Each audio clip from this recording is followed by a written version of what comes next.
This is Kelso Sturgeon. Thank you very much for joining us for a Saturday session of College Basketball Handicapping 101. We've got many issues to address today.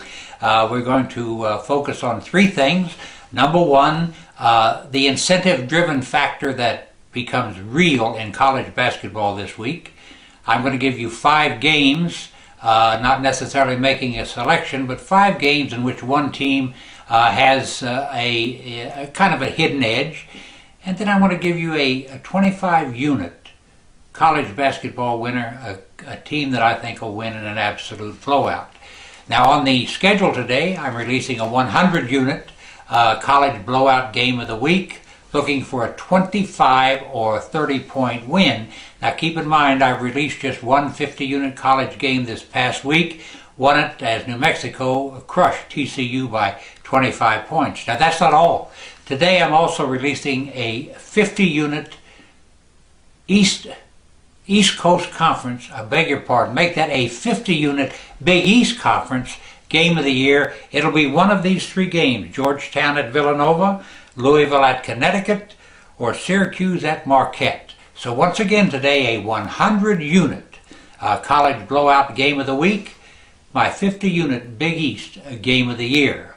Both these games available on this site and toll-free at 1-800-755-2255. They're $50 each, or you can buy them in a package for $75. All major credit cards are accepted. Now let's get to today's college basketball schedule, which is outstanding. You know, we've come this far in the season, and reality has struck a lot of good basketball teams. We know that a certain amount of teams are just, playing as well as they can, trying to win a game or two, but they're not going to the postseason. However, there's more than 100 basketball teams that have already qualified for the postseason NCAA tournament, or have the ability and the room to get there. And this means that a lot of basketball teams become incentive-driven this week. Their incentive is to keep winning, to get a good position in their college tournaments, a good seed, which will improve their chances of getting to the NCAA.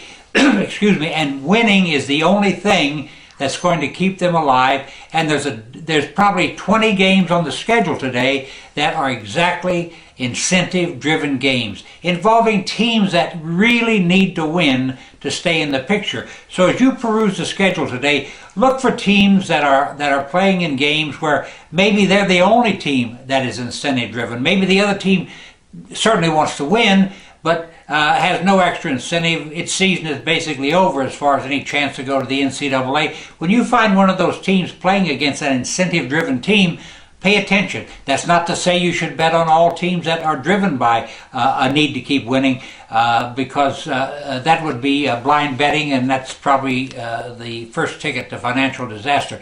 But incentive-driven teams do have an edge this week. Now let's discuss 5 basketball games today where there's hidden edges. Now once again, I'm not saying these are teams to bet on.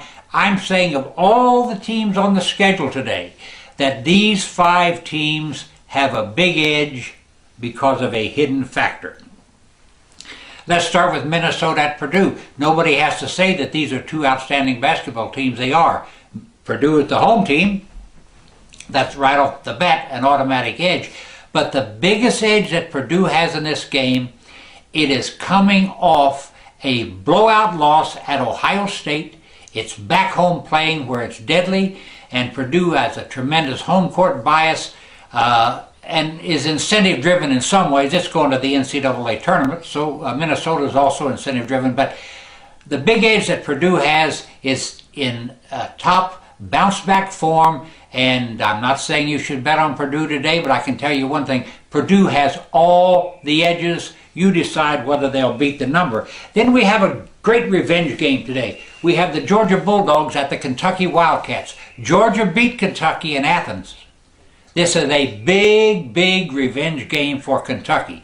Now, whether you want to lay the big wood is another question. But I can tell you for sure, number one, Kentucky has tremendous home court bias, is playing in a revenge game, and probably is ready to play its best. Will it cover the number? I'll let you decide.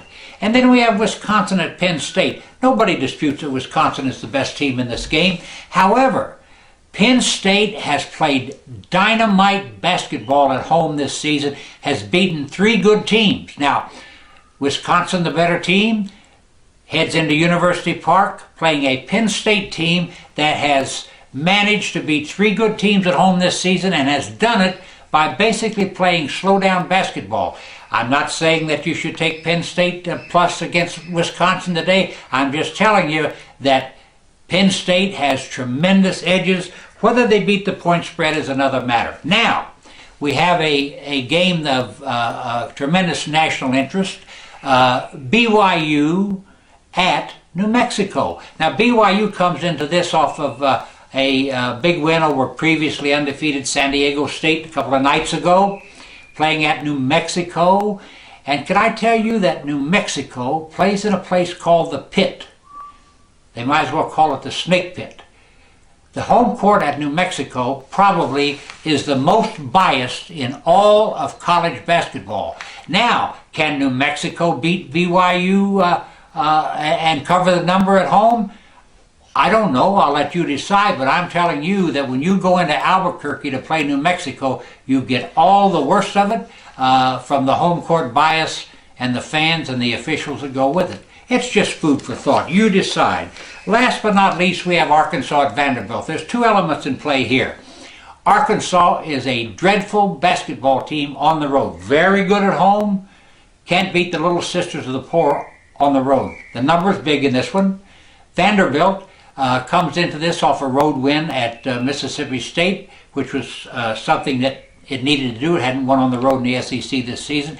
And Vanderbilt is the most improved team right now in the Southeastern Conference. So you have an Arkansas team, terrible on the road, playing at a Vanderbilt squad that gets better and better by each game, has a ton of talent. Can they cover the number? I'll let you decide. Now those are, pardon me, those are 5 games in which you certainly can take an edge. Once again, it's up to you to decide whether these teams cover the number or not. Now, last but not least, that 25-unit winner today, an incentive-driven basketball team, fitting into the theme of what we've said. Take Wichita State minus the points over Bradley in an incentive-driven game. I'm looking for Wichita State to win from between 20 and 25 points. Thank you very much for tuning in today. We'll be back here tomorrow with a lot of conversation about college basketball and the Super Bowl. Thanks.